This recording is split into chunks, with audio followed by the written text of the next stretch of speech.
1956, a rusted tanker ship pulled out of Newark, New Jersey, carrying 58 metal boxes on its deck. Nobody was watching. No cameras, no press. The longshoremen on the dock thought it was a joke. One of them reportedly said, "I give it 6 months before they sink that thing." His name was Freddie Fields, and he was almost right about the timing, but completely wrong about the direction. Because before that ship sailed, it cost $5.86 to load a single ton of cargo by hand. After, 16 cents. Not $16, 16 cents. That is a 36 times reduction in cost. And it didn't come from a new engine, or a trade deal, or a government policy. It came from a box. A corrugated steel box, 8 feet wide, 8.5 feet tall, and either 20 or 40 feet long. Designed not by an engineer or a shipping executive, but by a truck driver from North Carolina named Malcolm McLean. McLean had spent years watching dock workers hand-carry individual crates, barrels, and sacks from the back of his trucks into the belly of ships. He once sat on a dock in Hoboken for an entire day, watching men load cotton bales one at a time. And he thought, what if the truck itself could be the cargo? What if we don't load things onto ships? We load containers. That idea, that interface between truck and ship, would take 20 years, a near bankruptcy, a battle with every longshoremen's union on the eastern seaboard, and a war in Vietnam before the world caught on. But when it did, here is what happened. It didn't just make shipping cheaper, it redrew the map. The mechanism, 4 forces. The container did 4 things to the global economy. Each one, on its own, would have been significant. Together, they were irreversible. The first is what economists call a friction cost collapse. Before containers, loading a ship was artisanal work. Each item, a crate of machine parts, a pallet of bananas, a drum of chemicals, had to be individually assessed, carried, stacked, and secured by a team of men who knew exactly how to balance irregular cargo in a rolling hull. This is what's called break bulk shipping, and it was astonishingly slow. A typical cargo ship spent more time in port than at sea. Containerization collapsed that friction. A crane could lift a pre-packed steel box from a truck chassis onto a ship deck in under 2 minutes. No assessment, no irregular stacking, no dock labor beyond the crane operator. Port turnaround dropped from 3 weeks to under 24 hours. And that's when the second force kicked in, the one nobody predicted. When you make it 36 times cheaper to move things across an ocean, you don't just move more things. You change where things are made. Consider 2 places, Shenzhen, China, and Greenville, South Carolina. In 1980, both were minor manufacturing towns. Both had cheap labor. Both had regional markets. The difference: Shenzhen was 3 miles from a deep-water port that could handle containers. Greenville was 300 miles from the nearest one. Within 20 years, Shenzhen had 16 million people and was producing 30% of the world's consumer electronics. Greenville's textile mills had mostly closed. The container didn't move the factory to China. It made it economically possible to separate where you make something from where you sell it. For the first time in history, geography was negotiable. And that leads directly to Force 3, port death and port birth. Manhattan used to be one of the busiest ports in the world. By the late 1970s, it was dead. The finger piers along the west side couldn't handle containers. Too narrow, too old, no space for the cranes or the staging yards. The cargo moved to Newark and Elizabeth, across the river, where there was flat land and deep water. Manhattan became real estate. The longshoremen became memory. But while ports died in the West, something extraordinary was happening in Asia. Singapore, a city-state with almost no natural resources, made a calculated national bet. Consider the context. When Lee Kuan Yew's government made that bet in 1972, Singapore had been independent for 7 years. It was poor. Half the population lived in slums. Its neighbors, Malaysia and Indonesia, were larger, had oil, had agriculture. Singapore had a harbor and a road network a British colonial administration had left behind. What Singapore did next, most developing economies never do. It looked at a technology still being adopted by rich countries, the container, and bet that it would reshape global trade before most of Asia had realized. The government opened the Tanjong Pagar container terminal and declared that Singapore would become the world's transshipment hub. They trained port workers. They reclaimed land from the sea. Roughly 20% of modern Singapore did not exist in 1965. They built the institutional architecture around the port: banking, insurance, ship finance, legal frameworks that could process a contract at 3 in the morning. Because here is what Singapore understood that most ports did not. The container moves the cargo, but the real money is in everything that happens around the container. Financing it, insuring it, repackaging it, certifying its contents, routing it to the next leg. Singapore didn't just build a port, it built the entire service layer on top of the port. This was not market forces. This was state architecture. A small country looked at the container revolution, saw where the physics of trade was headed, and positioned itself at the choke point. Today, Singapore handles 37 million containers a year from a country smaller than New York City. It is the second busiest port on Earth, and the container is the reason it exists as a wealthy nation. The fourth force is subtler. It's called just-in-time manufacturing, and it was only possible because the container made shipping so reliable that factories could stop keeping inventory. Toyota didn't invent just-in-time in a vacuum. It invented it in a world where a container of parts could leave Nagoya and arrive in Kentucky on a predictable date. The container turned the entire Pacific Ocean into a conveyor belt. The rule: standardized interface. So here is the question you should be asking. Why did this innovation matter so much more than the hundreds of shipping improvements before it? Ships got bigger, engines got better, canals got built, but none of those transformed the global economy the way a steel box did. The answer is a pattern that shows up across completely unrelated domains. We'll call it the standardized interface rule. Here's how it works. The container didn't make ships better. It didn't make cargo lighter or roads straighter. What it did was standardize the interface. The point where one system meets another. Truck meets ship.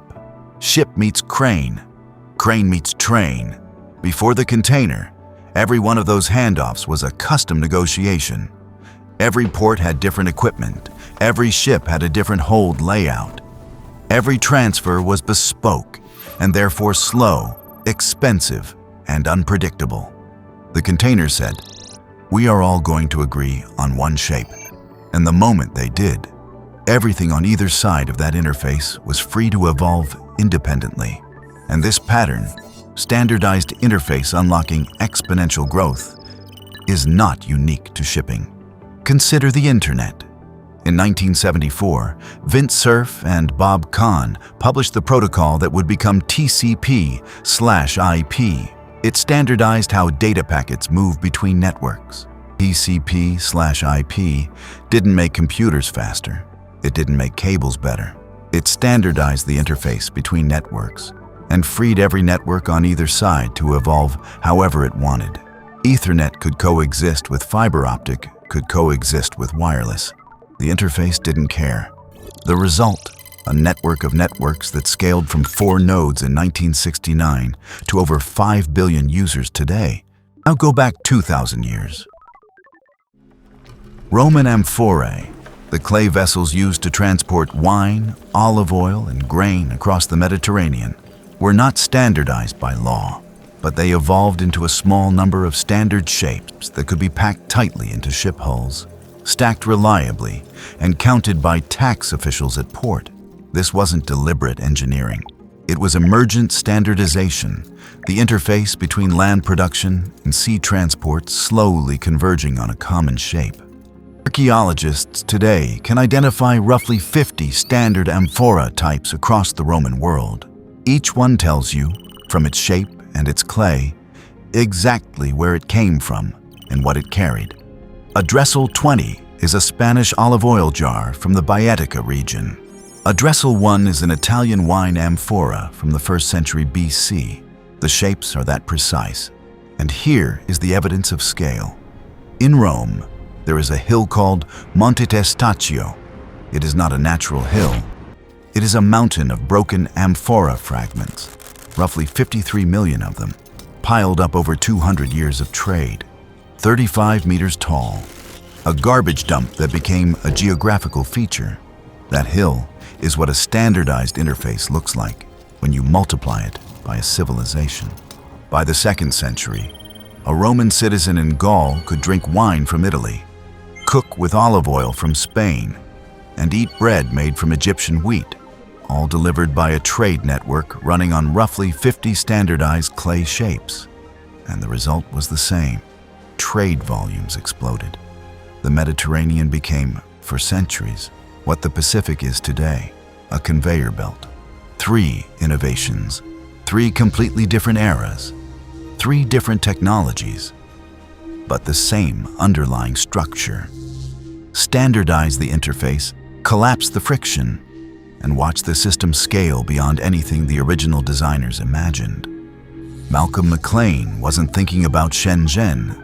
Cerf and Kahn weren't thinking about TikTok. And the Romans certainly weren't thinking about global supply chains. But the pattern didn't need them to. Once the interface locked, the system had its own logic. Boundary conditions. The price. But here is what the clean version of this story leaves out. Malcolm McLean filed his first containerization patent in 1956. The global shipping industry didn't fully convert until the mid-1970s. That is a 20-year lag between a demonstrably superior technology and its widespread adoption. Why? Because the people who ran the existing system, the port authorities, the shipping lines, the longshoremen's unions, the warehouse operators, had spent decades building their lives around break bulk. The container didn't offer them a better version of their world. It offered them no world at all. Freddie Fields, the longshoreman at the opening of this story, wasn't stupid. He was rational. He had a skill that the old system valued and the new system didn't need. His resistance wasn't ignorance, it was self-preservation. The status quo bias we often dismiss as irrational is, for the people inside the system, deeply logical, and they paid for it. Between 1955 and 1975, New York lost over 100,000 waterfront jobs. Entire neighborhoods in Brooklyn and Lower Manhattan hollowed out. Red Hook, Brooklyn, in 1950, had roughly 30,000 men working the piers. The neighborhood's economy, its churches, its bars, its schools, all of it was structured around a shift schedule that began at 7 in the morning and ended when the ship was loaded. Fathers trained sons. Uncles trained nephews. The skill of balancing irregular cargo in a rolling hold was passed across generations. By 1980, that workforce was a few hundred. There is a 1954 film called On the Waterfront. It won 8 Academy Awards. What most viewers don't realize is that it was filmed at the exact moment the waterfront world it depicted was ending. Marlon Brando was playing a dying profession in real time, and here is the deeper thing about this kind of loss. The longshoremen didn't lose their jobs to people who adapted faster. They didn't lose to foreign workers or to cheaper labor. The jobs themselves disappeared. Containerization reduced total dock employment by roughly 90%. There was no retraining path because there was nothing on the other side to be retrained for.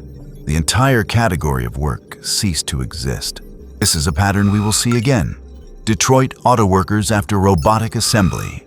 Appalachian coal miners after natural gas. print journalists after the internet. Each time, the same structural story.